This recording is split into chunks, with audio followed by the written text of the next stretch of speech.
Hello, everyone. Thanks so much for joining us for Access City Council. I'm your host, City of Las Vegas Communications Director, David Riggleman. Coming up on this show, code enforcement and how it affects you. Plus, the city's efforts to improve the neighborhoods along the Charleston corridor. We'll also catch up on what's been happening in Ward 1 over the past several months. Joining us to discuss this and more is, of course, our Ward 1 Councilman and Mayor Pro Tem, Brian Knudsen.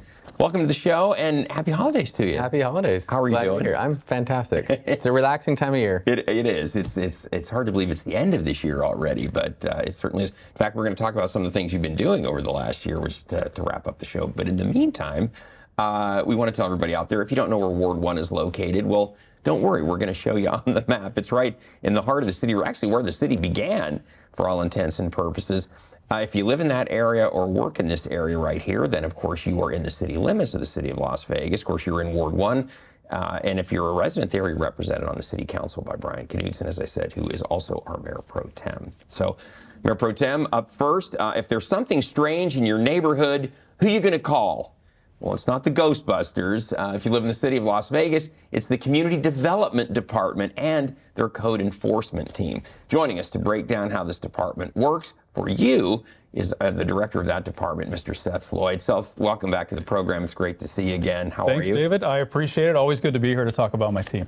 You got a lot going on. You guys cover a lot of stuff, and let's talk about that MPT. You know, again, Seth, welcome to the show. Today we're discussing code enforcement specifically, but to give everyone out there a better idea of everything your department does, let's take a look at this video clip.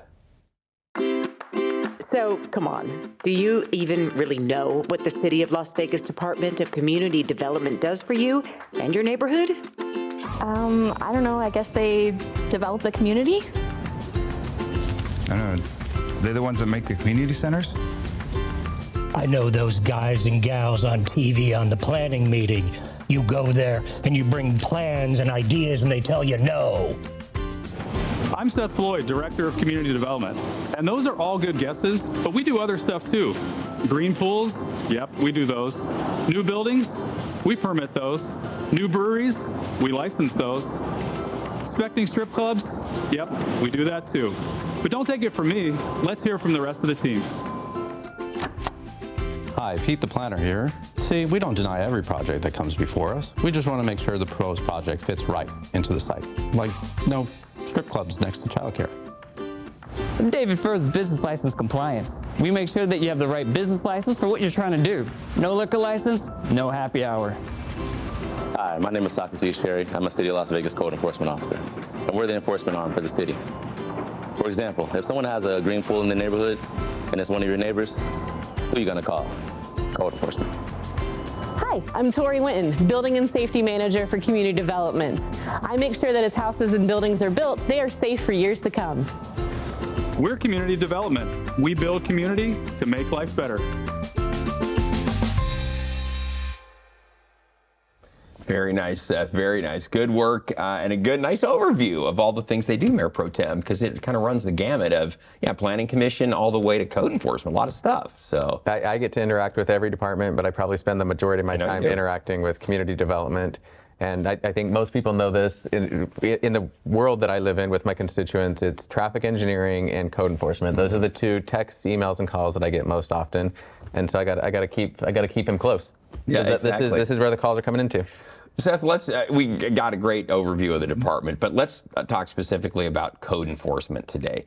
What is the typical, what do you hear most? What are your people, is it the green pools? Is it junk in people's yards? What do you guys hear the most? You know, David, we run the gamut. We hear a lot of things. In fact, I think what happens is if anyone has any issue or problem in the city, they call code enforcement.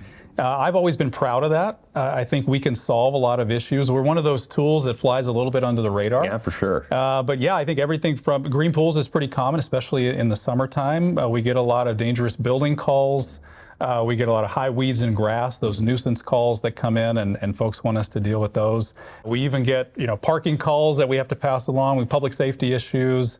Obviously with the unhoused downtown, we get a lot of calls on those as well. So older communities, communities with older buildings tend to get more calls. And so kind of the older parts of town, and Ward 1 has some of those areas, they tend to get more calls than others. Vacant and abandoned buildings, especially if they're in an active neighborhood, they get a lot of phone calls as well. If they're not secured, right? Seth, now set the record straight for everyone. I think people think code enforcement were like the cops coming out there. They're going to get arrested. They're going to throw you in jail. It doesn't really work that way. Walk everybody a little bit through the typical process and how our officers handle situations that are a code violation. Sure, yeah. So we get complaints in a lot of different ways. They can call into our hotline. We get emails. You can go to our website and report it. So our code team really has to deal with a lot of issues coming in from a lot of different directions. But normally what will happen is we do an inspection. So we send an officer out to do an inspection, just take a look, verify if the complaint is a valid one. And if it is, we always try to work with the property owner first. So even if they get a notice, we give them plenty of time to try and remedy the issue, get that resolved. And then if they don't, we can escalate it from there. But we are not the police. They don't carry weapons. They're not there for that reason. Their job is to go and try to help make these communities safe and healthy and get properties back up and running. Mayor Pro Tem, Seth, people call. How quickly, typically, will they see a code enforcement officer come out on a typical thing? Hey, there's a green pool in my neighborhood. How quickly might a code enforcement officer be able to get to that? I know the volume, we'll talk a little bit about that in a moment, but how quickly can we get to the calls? Yeah, the volume is higher. Our team does a great job of managing a pretty big caseload. In fact, we have about 9,000 new cases every year. Wow. We do about 22,000 inspections because some of these properties get multiple inspections every year, and we do that with a pretty small team. Right now we've got about 15 officers, and we're hiring a few more right now. But yeah, we do a great job of getting out there. We try to get out there in 24 hours. Now we prioritize our cases, anything that's public safety related. You mentioned the green pools.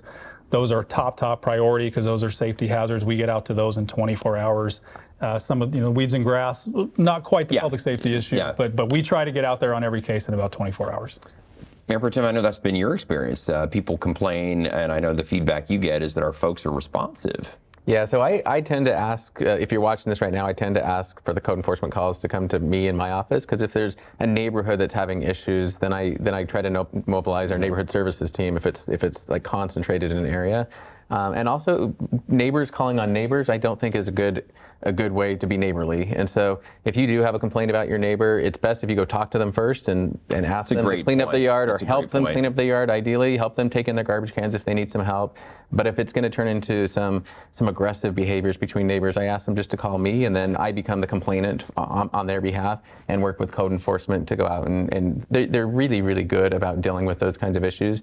And like I said, if it's a larger issue, then I'm aware of what's going on and I can mobilize other resources outside of code enforcement. Yeah, and I think that's a sad thing sometimes to get that neighbor versus neighbor, and our folks kind of get caught in between where somebody will report their neighbor and then the team gets out there and it's like, well, this really isn't that serious of an issue, and I know that both of you deal with that. My first response is if you bring them a plate of cookies, it's a lot healthier way for our community to work, and that frees up the code enforcement team to deal with some of those real life safety issues.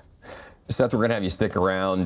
We have another guest coming on from your department. We're going to talk about some other things going on within the city with Ward 1 and within your department. Is there anything else you want to add related to code enforcement before we take a break? The only thing I would add, David, and the councilman hit on this, the other thing that I think our team does a really great job of is coordinating with a lot of other agencies. We work with Metro, the Health District, our business licensing team, Department of Public Safety, Neighborhood Services. Yeah. We really are able to facilitate a lot of solutions through working with our partners. Yeah, sometimes it takes that team effort to address the issue. Yeah, Good point, Seth. Good point. Well, please stick around. We need to take a quick break, but when we come back, the future of the Charleston corridor. We take a look at the city's plan for progress. It's right after this. You want a great ride-share experience? Don't ride with us. But if you drive after drinking or consuming cannabis, this is the ride you're going to get. Plan a ride. Or we'll pick you up. Paid for by the Nevada Departments of Public Safety and Transportation. If you smoked, this new lung cancer screening could save your life. Visit SaveByTheScan.org. Welcome back, everyone. The Las Vegas 2050 Master Plan is an opportunity to take our community to the very next level. A special plan is underway for neighborhoods along the Charleston corridor. And once again, we're joined by our Mayor Pro Tem, Brian Knudsen, and Community Development Director, Seth Floyd. Plus, we're also pleased to welcome to the program the Project Planning Manager for the Community Development Department, Mr. Marco Vallata. Welcome back to the show. Seth's been on the show. You've been on the show before. Good to have you back. You are the person charged with making the 2050 master plan get momentum and happen. For those that don't know, explain what the 2050 master plan is. Yeah, happy holidays, everyone. The 2050 master plan is the city's vision for the next 25 years. And really the implementation behind that are these special neighborhood plans for different parts of the community. We've already done one for downtown and East Las Vegas. We're doing 2 in the Northwest right now, and we're about halfway through one for Charleston. And really, it sets the vision forward for how we're going to build the community and address some of the needs that are in individual parts of the city. Specifically, Marco, we're looking at parks and roads and all the things that make up that component of the city, right? Yeah, we've heard a lot about housing and things like traffic and street speeds and the individual needs of neighborhoods themselves. A lot of them come out of things we hear from code enforcement and things like that, but really trying to bring people from one part of Las Vegas to another part of Las Vegas, that's a big focus on this one. Very good. And of course, Mayor Pro Tem Marco alluded to the Charleston area plan. That involves Ward 1 specifically. What are you hoping that will come out of all of that? I mean, as the architect on the city council. So this is, I get asked the question all the time, is why are we doing planning at all? What's the point of an area plan? And so here's how I would use it is, I'm also on the RTC board. I also represent the medical district. I think there's opportunity for federal funding out there, and it's easier if you have some kind of official plan that has already done stakeholder engagement. There's already a lot of information in there. And so when the city's doing a grant application for expanding the medical district, or the RTC is doing a grant application for expanding public transit, we have a plug-and-play plan that you can attach to it, in addition to everything that Marco said. So that's how I explain it to our residents. And the question I've been getting that hopefully Marco can answer is, why did we pick the Charleston area? What makes that special? Why wasn't Sahara included?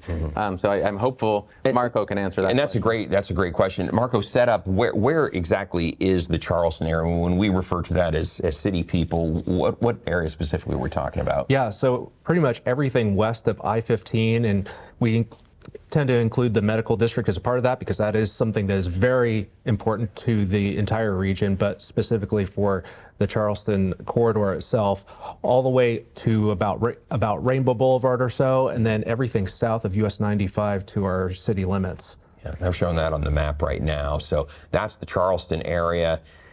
Seth, area plans, we're trying to get feedback from the public, right? We want to hear what they think. We're not just doing this in a vacuum. I know that's one thing that you're very attuned to making sure that we're listening, and I know the Mayor Pro Tem as well.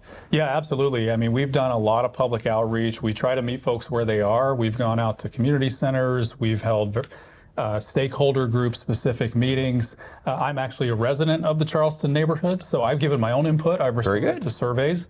And so, yeah, we're really trying, and this is a tough neighborhood because it's so diverse. Yeah. It's got a lot of different things going on. Marco mentioned the medical district, but there are a lot of different communities within this area. So it's been an exciting process to learn what everybody's looking for out of this plan.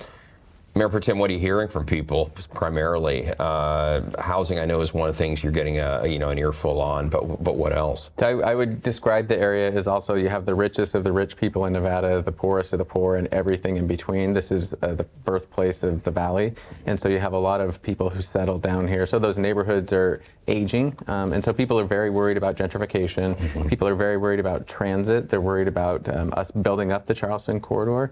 On the other side, some of the people moving into the area are looking for more walkability. They're looking for a community center. This is a plan that I would use to help me get a community center for Ward 1.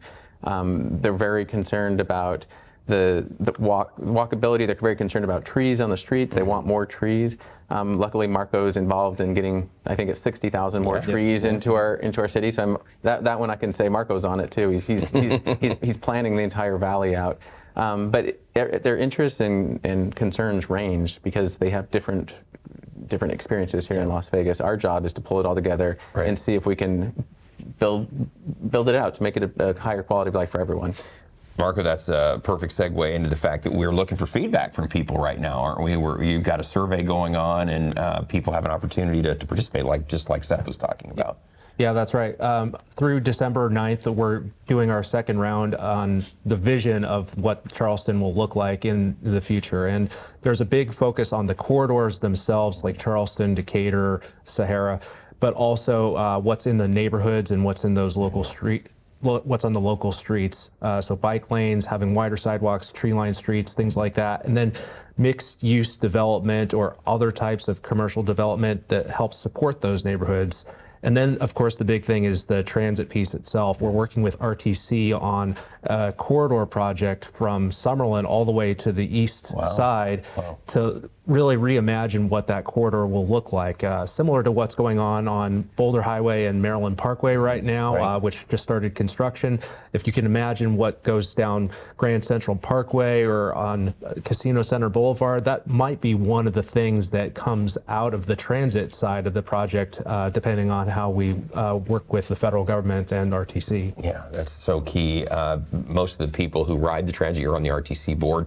I know most of the people who ride the buses here in town are trying to get to work, to and from work. That's the primary reason that people ride. So, and I'm going to answer my own question that Marco skipped over.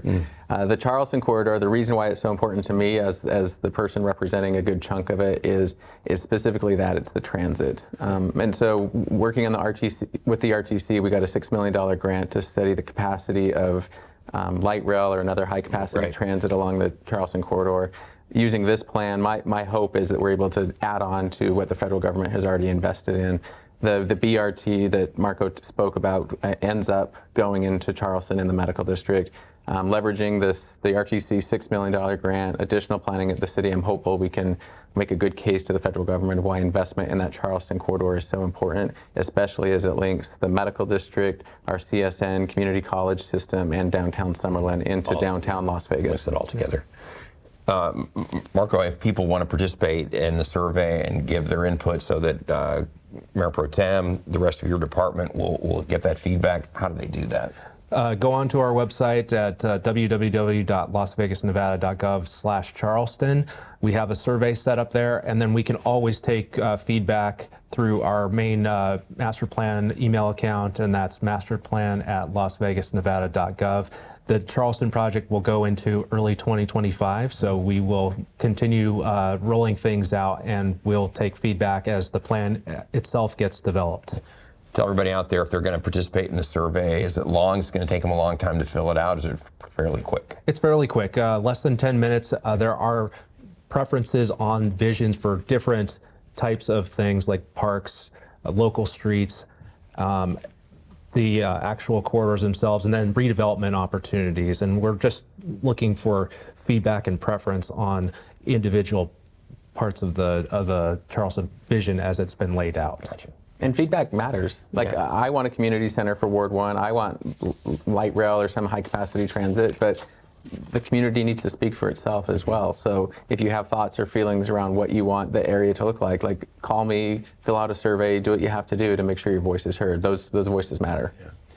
Seth, complicated because so many things Marco alluded to tie together. The transit corridors, the housing in the area, the community centers, all that, and that's, I think, what your department is trying to do is to create a plan to where all those pieces fit and make sense as we move into the future. It's a big job. Yeah, that's right, David. But we really do utilize these plans. I mean, these are not things that we do and they sit on a shelf. The councilman mentioned grant money. We use these plans to go get grant money. They do outline projects that we want to go after. And just to complement what the councilman said, it's really the epicenter of kind of what I think of as the future of Las Vegas, because we are running out of developable land. We're going to start growing up as we see that population come in, and a lot of that growth is going to happen on our major corridors, Charleston being one of those. So I think this is a really critical piece of where Las Vegas is headed over the next 25 years. So yeah, we want that feedback. We're going to use it to make informed decisions and help our council make informed decisions. Very good. Well, Seth Floyd, Director of Community Development, great to have you on the program. Marco Villada, Planning Manager, thank you so much, also from the Community Development Department. Great job, both of you. Happy holidays. Thanks for being here. Mayor Pro Tem, I'm going to ask you to stick around because we're going to recap some of the things you've been doing in Ward 1 over the last year. So, everyone, we need to take another quick break, but coming up, a look back at Ward 1 in 2024. Please stay with us. This is what stress feels like. And this is what help feels like. If you've lost a job, worry about your next meal, or have trouble making it through the day, we can help. Text STRESS to 211-211 to find a solution.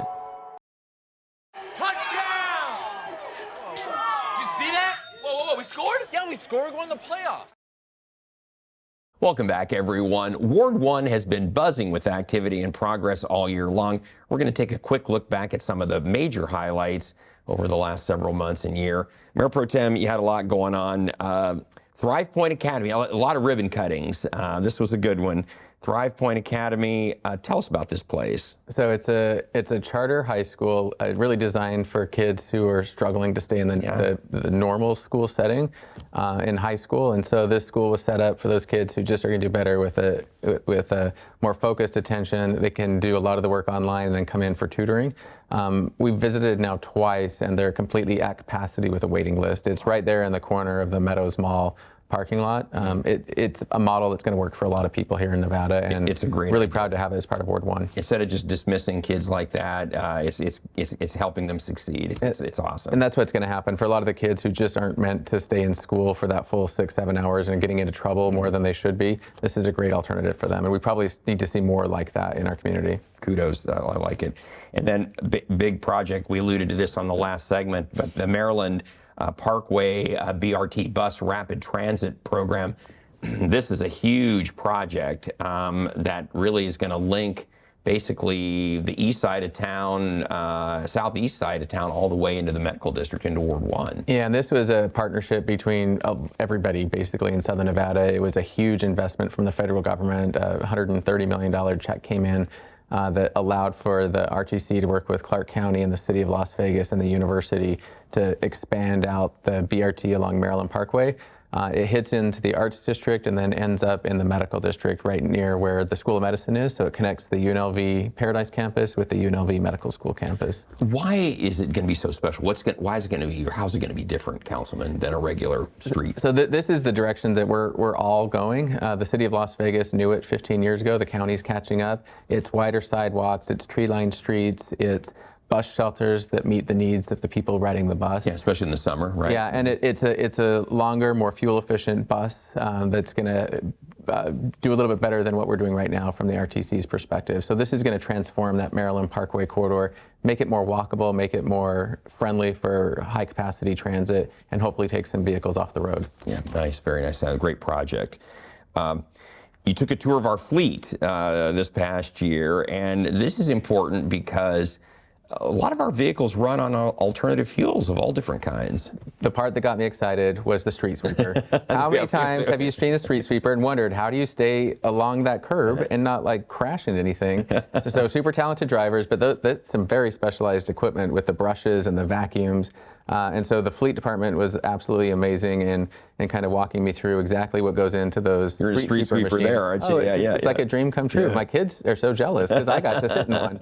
So they're super cool vehicles, and the city has a bunch of them and some really dedicated staff to drive them, and the fleet team that has to maintain them because there's a lot of parts in there. And so they work really hard to make sure that our fleet is tip-top shape. Yeah, I think we have about 1,000 vehicles in the fleet. Oh, it's crazy, yeah. It's a lot. It's a lot of work. So very good. And then Firefighter Memorial Park, you had a tree planting and cleanup. Love when the public rolls up their sleeves and helps us on stuff like that. And this is Las Vegas Day School, who's just right down the street from the park there.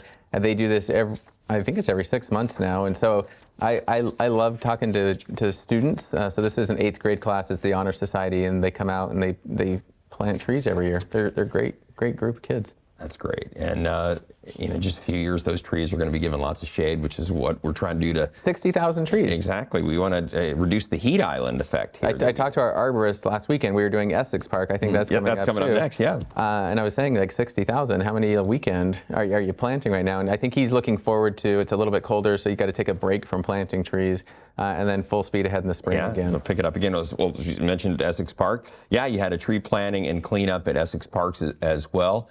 Here it is, and again, a nice turnout of folks that just volunteer to come out and help out. This is Get Outdoors Nevada, and we work with them probably 5 or 6 events a year. Great organization. For just Ward 1, they do that in the entire valley. And I talked to a few of the volunteers. All of them, no groups or anything. They're just random people that wanted to come out and clean up the park. That's what makes Las Vegas fun and great. Special place. People need to keep doing it. And people have pride here. That's right. And then a sign unveiling Intermountain Health's Children's Hospital. I know this has been a cause near and dear to you for many years. Children's health care, children's mental health care as well. Yeah, so I get asked all the time is why isn't the Children's Hospital going in the medical district? Because I campaigned on it. I talked a lot about it. I was on the radio, I was on TV. I worked really hard to try to get it into the medical district. I didn't win that battle, but we're getting a Children's Hospital. And so I've worked really closely with the Intermountain team for the last 4 or 5 years now. And this is the first step of many more steps, but in 3 to 5 years, we're going to have a full-fledged children's hospital. So if your kid has a medical issue and we can't help you in our immediate, the hospitals that we have now, there's going to be a children's hospital that'll be able to help you.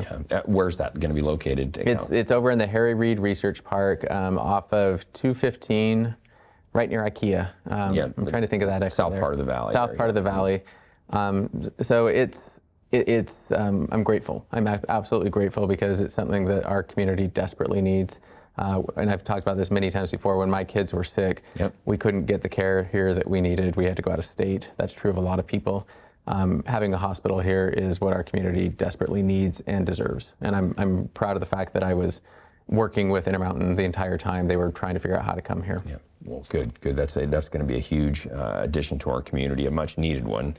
And then, of course, we just had the Thanksgiving holidays, just occurred here a few days back.